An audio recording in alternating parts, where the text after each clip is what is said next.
Matka back to back movies okay theatre లో ఒకే screen మీద చూసా. రెండు కూడా రాడ్ రంబోలా మూవీస్ అవ్వడం నా కర్మ. అప్పుడప్పుడు ఇలాంటివి జరుగుతుంటాయి. ఇంకా మట్కా విషయానికి వస్తే ఇది ఒక రియల్ లైఫ్ ని బేస్ చేసుకుని తీసిన మూవీ. తన లైఫ్ లో ఏ ఇన్సిడెంట్స్ జరిగాయో వాటికి కొన్ని ఫిక్షనల్ సీన్స్ ని యాడ్ చేసి తీశారు. Hello all, welcome to my channel nomadic cinema. Varun Tej acting ని ప్రూవ్ చేసుకోవడానికి మాత్రమే తీసినట్టుంది ఈ మూవీ. ప్రొడ్యూసర్ కి మాత్రం పెద్ద బొక్కే. ఇలాంటి మూవీస్ ఇలాంటి టైంలో కష్టం. ఇంత స్లో నరేషన్ తో, పైగా వితౌట్ ఎలివేషన్స్ తో సినిమా అలా వెళ్ళిపోతుంటుంది. ఎక్కడా మనకి ఇంట్రెస్ట్ రాదు. పైగా సినిమా లెంగ్త్ కూడా చాలా పెద్దది. దానివల్ల వచ్చే సీన్స్ కూడా చాలా బోరింగ్ గా అనిపిస్తాయి. వాసు లైఫ్ లో ఒక్కో స్టేజ్ ని చూపించారు, కానీ ఎక్కడా అంత ఇంట్రెస్టింగ్ గా ఉండదు. నాకు బాగా నచ్చిన సీన్ అయితే ఒకటి ఉంది, అది ఇంటర్వెల్ సీన్. చాలా బాగా రాశారు.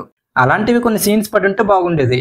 ఈ మూవీతో ప్రాబ్లం ఏంటంటే ఇలాంటి మూవీస్ మనం చాలా చూసేసాం, కొత్తగా ఏం లేదు. అందువల్ల చాలా బోర్ కొట్టింది. పైగా విలన్స్ కూడా అంత ఎఫెక్టివ్ గా లేరు. మట్కా అంటే ఏంటి, అది ఇండియాలో ఎలా పాపులర్ అయ్యింది, దాని వెనక మాస్టర్ మైండ్ ఎలా పనిచేసింది అనేది కొంచెం బాగానే చూపించారు. ఆ సీన్స్ పర్లేదనిపించాయి. ఇంకా వరుణ్ తేజ్ యాక్టింగ్ అయితే చాలా బాగుంది. సెకండ్ హాఫ్ లో ఒక సీన్ ఉంటది మేక కథ చెప్తూ, అక్కడైతే చాలా బాగా యాక్ట్ చేశారు.